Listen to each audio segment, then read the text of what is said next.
O Evangelho como me foi revelado por Maria Valtorta, capítulo 212. Uma onda de amor por Jesus, quando ele enjuta fala na casinha de Isaac.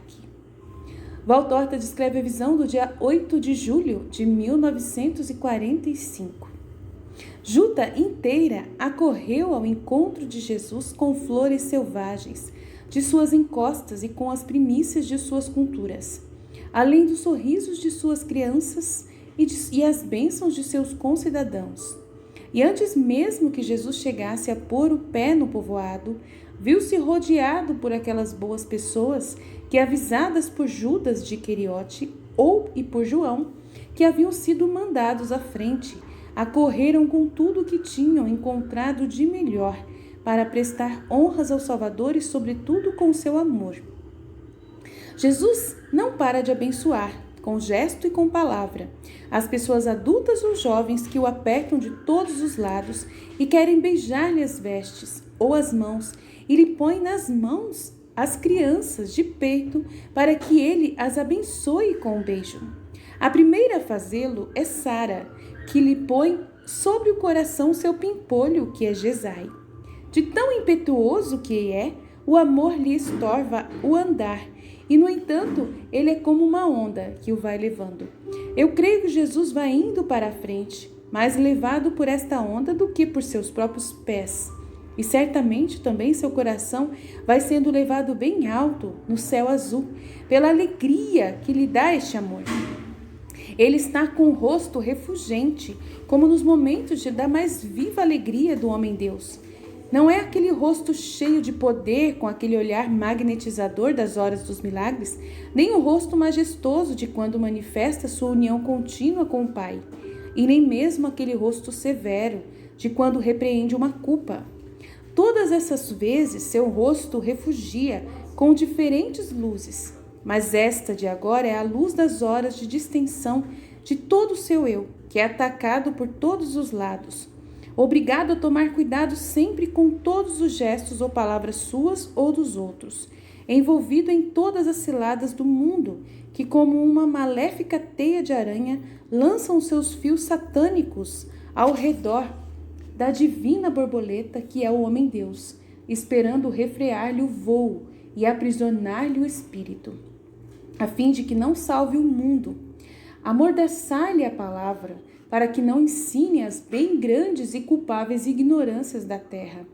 Amarrar suas mãos, para que essas mãos de sacerdote eterno não santifiquem os homens, que o demônio e a carne tornaram depravados.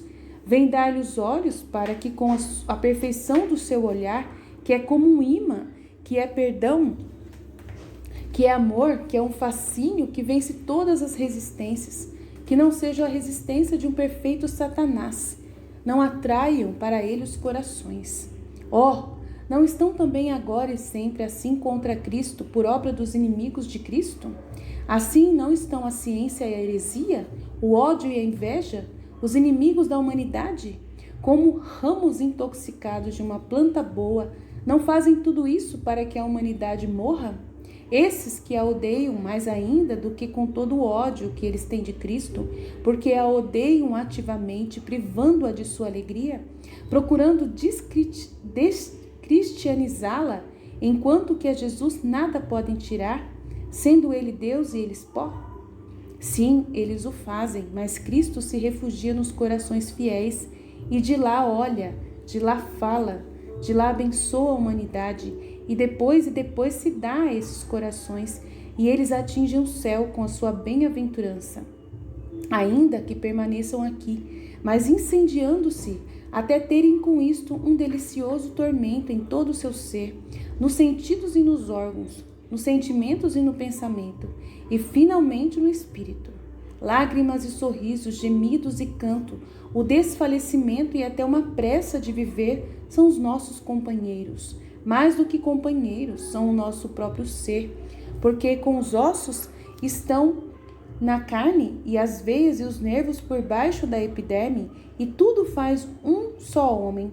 Assim, igualmente, todas essas coisas incendiadas, nascidas por ter se dado Jesus a nós, estão em nós, na nossa pobre humanidade.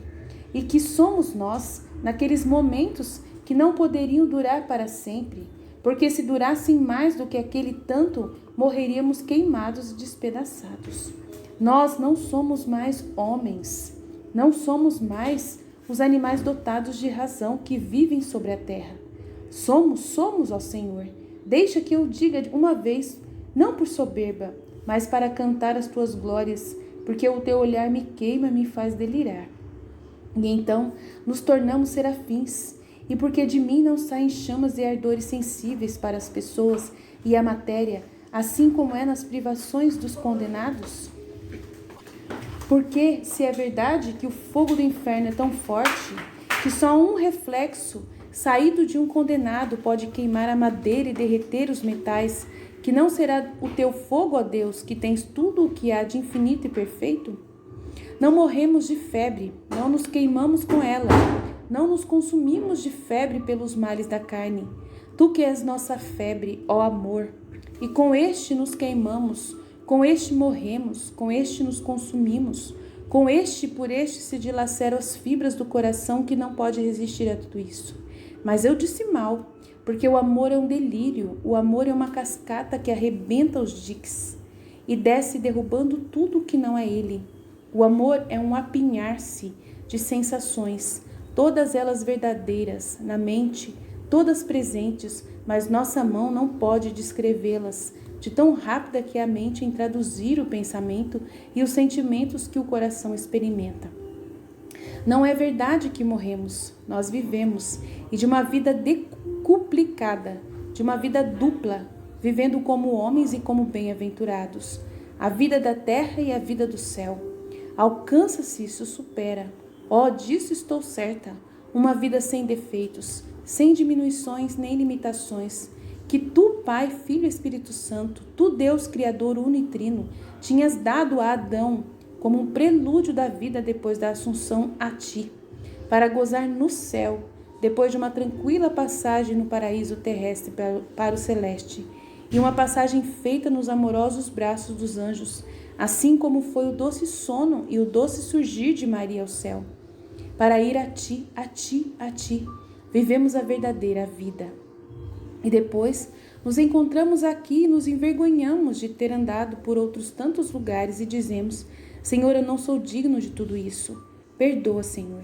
E batemos no peito porque, aterrorizados pelo temor de termos tido soberba, e descemos um véu mais espesso sobre o esplendor que se não continua a chamejar de novo, com um ardor poderoso, por ter dó do nosso ser limitado, recolhe-se, porém, ao centro do nosso coração, pronto a reinflamar-se poderoso para um novo momento de bem-aventurança. Querida por Deus, desce-se o véu sobre o sacrário, onde está Deus ardente em seus fogos, em suas luzes, em seus amores. E extenuados e também regenerados, começamos a andar como embriagados por um vinho forte e suave, que não torna obtusa a nossa razão, mas nos preserva de ter olhos e pensamentos que não seja só do Senhor. Tu, meu Jesus, anel de união entre a nossa miséria e a divindade, meio de redenção para a nossa culpa, Criador da felicidade para a nossa alma, tu, Filho que com tuas mãos feridas coloca as nossas mãos entre as mãos espirituais do Pai e do Espírito Santo, para que estejamos em vós, agora e sempre. Amém. Mas por onde eu andei, enquanto Jesus me queima, queimando os habitantes de Juta com seu olhar de amor? Vossa reverendíssima terá notado que não falo mais de mim, e muito raramente. Quantas coisas eu poderia dizer, mas o cansaço e a fraqueza física me oprimem logo depois dos ditados, e o pudor espiritual sempre mais forte. Quanto mais para frente eu vou, me convencem, me obrigam a que percamos o controle. Eu fui muito acima da estratosfera e não pude mais controlar-me. Além disso, eu creio que se nos calássemos sempre, nós que estamos dominados por este redemoinho de amor, acabaríamos por explodir como os projéteis, ou melhor, como caldeiras superaquecidas e fechadas. Perdoa-me, Pai. E agora vamos para frente. Jesus entra em Juta e é conduzido à praça da feira e desta pobre casinha em que Isaac foi perdendo suas forças durante 30 anos. E explicam-lhe: aqui nós vimos todos falar de ti e para rezar como em uma sinagoga, a mais verdadeira, porque foi aqui que começamos a conhecer-te e aqui as orações de um santo te chamaram até nós. Entra, vê como nós dispusemos as coisas. A casinha, composta no ano passado só de 3 pequenas aberturas que eram os quartos. A primeira era aquela que Isaac, enfermo, vivia de esmolas. A segunda era um esconderijo e a terceira uma pequena cozinha que dava para o pátio. Tornaram-se um ambiente único e nele há bancos para os que aqui se reúnem.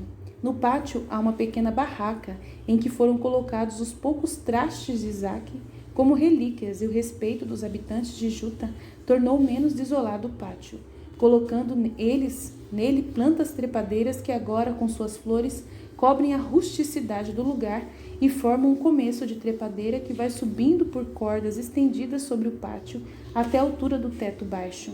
Jesus os elogia e diz: aqui podemos permanecer. Eu vos peço somente a hospedagem para as mulheres e os meninos, e o menino. Ó Mestre nosso, isso não acontecerá nunca.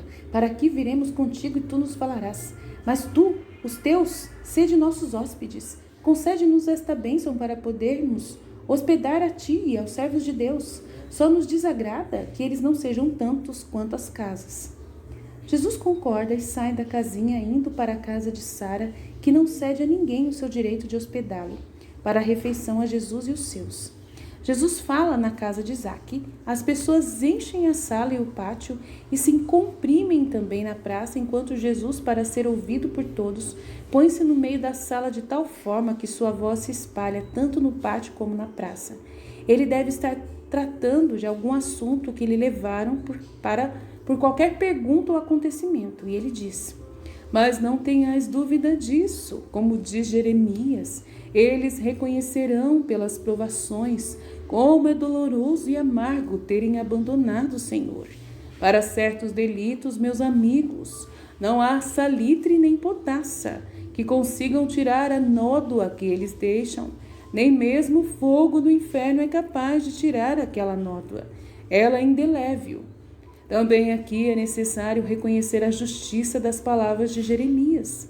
Realmente, os nossos grandes de Israel parecem as jumentas selvagens das quais fala o profeta, acostumados com o deserto de seus corações, porque podeis crer, enquanto alguém estiver com Deus, ainda que seja pobre como Jó, ainda que esteja sozinho, ainda que esteja nu, nunca está sozinho. Nunca é pobre, nunca está despojado, nunca é um deserto.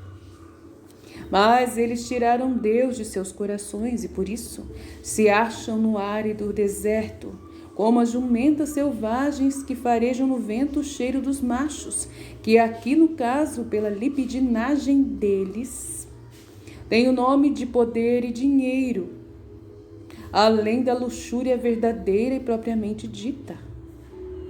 E acompanham aquele cheiro até chegarem ao delito.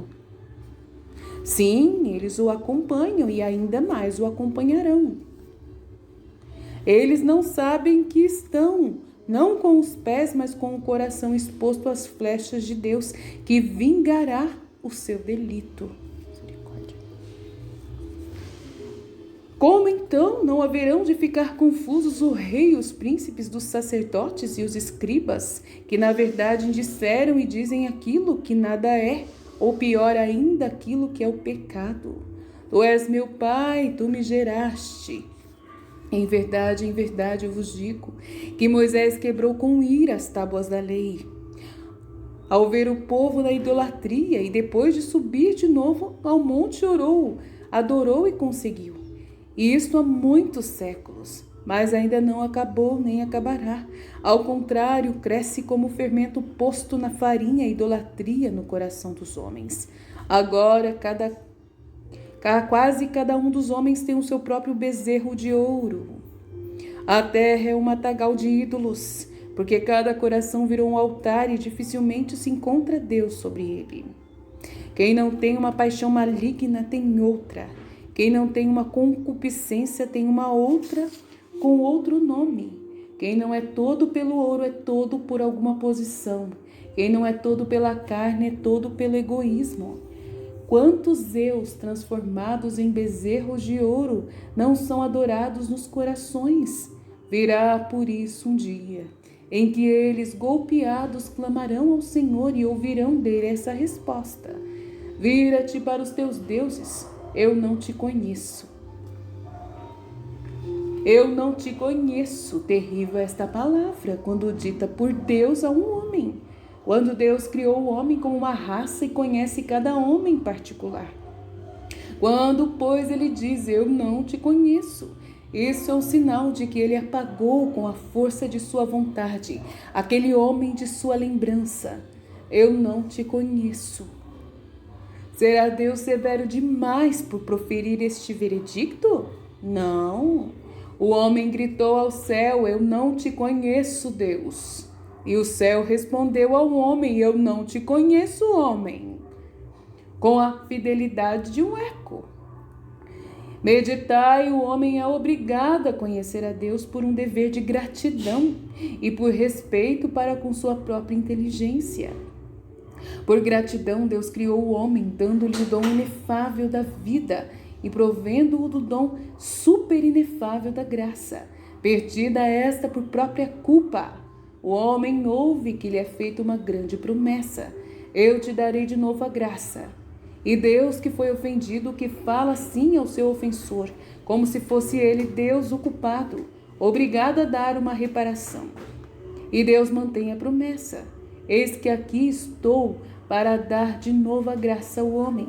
Deus não se limita a dar o sobrenatural, mas faz descer até nós sua essência espiritual, a fim de prover as grosseiras necessidades da carne e do sangue do homem. Dá-lhe o calor do sol, o refrigério da água, os grãos dos cereais, as videiras, as árvores de todas as espécies, os animais de todas as espécies. Assim o homem recebeu de Deus todos os meios para conservar a vida. Deus é o seu benfeitor. É preciso que lhe sejamos reconhecidos e lhe mostremos isso, esforçando-nos por conhecê-lo, por respeito para com a nossa própria razão. O mentecapto e o idiota não são gratos para com quem cuida deles, porque não compreende os cuidados em seu verdadeiro valor, e a quem os lava ou lhes põe a comida na boca, a quem os guia ou os põe na cama, a quem os vigia para que não se exponham aos perigos. Eles ainda lhes têm ódio, porque bestiais como são por causa de sua doença, acham ainda que aqueles cuidados são torturas. O homem que está em falta contra Deus é alguém que se desonra a si mesmo, a um ser dotado de razão. Só os idiotas e os doidos é que não conseguem distinguir o seu pai de um estranho, o benfeitor de um amigo, de um inimigo.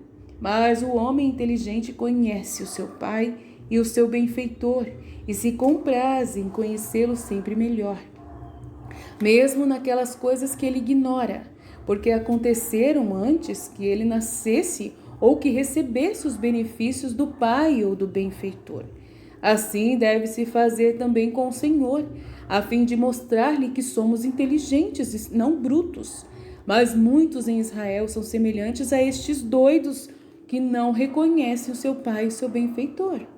Jeremias pergunta a si mesmo: poderá acaso a virgem esquecer-se de seus ornamentos e de uma esposa do seu cinto? Oh, sim, Israel está constituído por estas virgens doidas, por essas esposas impúdicas, que se esquecem dos seus ornamentos honestos e da cintura para usarem europeus, como as meretrizes. E isso se encontra em medida sempre maior, quanto mais se sobe até as classes que deveriam ser as mestras do povo, e a reprovação de Deus com sua irritação e o seu pranto lhes é dirigida, porque te esforças em mostrar tua boa conduta e procurar amor, tu que ao contrário ensinas as malícias e os teus modos de fazer, e fizeste que se encontrassem nas abas das tuas vestes o sangue dos pobres e dos inocentes? Amigos, a distância é um bem e é um mal. Estar muito longe dos lugares onde com facilidade eu falo é um mal, porque vos impede de ouvir as palavras da vida. E vós vos queixais disso, pois é verdade, mas é um bem, porque vos conserva afastados dos lugares em que fermenta o pecado, onde ferve a corrupção, onde as ciladas sibilam, tramando contra mim, estorvando-me em minha obra, insinuando dúvidas e mentiras nos corações a respeito de mim. Mas eu prefiro que estejais longe e a que estejais corrompidos. Eu proverei a vossa formação. Vós estáis vendo que Deus proveu antes que nós nos conhecêssemos e por isso nos amássemos. Eu já era conhecido antes que nós nunca nos tivéssemos visto. Isaque foi o vosso anunciador. Eu vou mandar muitos Isaques para dizer-vos as minhas palavras. E ficais sabendo também que Deus pode falar em toda parte a sós com o espírito do homem e fazê-lo crescer em sua doutrina. Não tenhais medo de que por estardes sozinhos, isso vos possa fazer cair em erros. Não, se não quiserdes, não sereis infiéis ao Senhor e ao seu Cristo. Afinal, quem de verdade não pode ficar longe do Messias? Fique sabendo que o Messias lhe abre o coração e os braços e lhe diz: vinde vós que quereis vir, permanecei vós que quereis ficar, mas pregai o Cristo, tanto uns como os outros, com uma vida honesta. Pregai contra a desonestidade que se aninha em muitos corações. Pregai isto contra a leviandade dos muitíssimos que não sabem permanecer fiéis e que se esquecem dos seus ornamentos e cintos das almas chamadas para as núpcias com Cristo.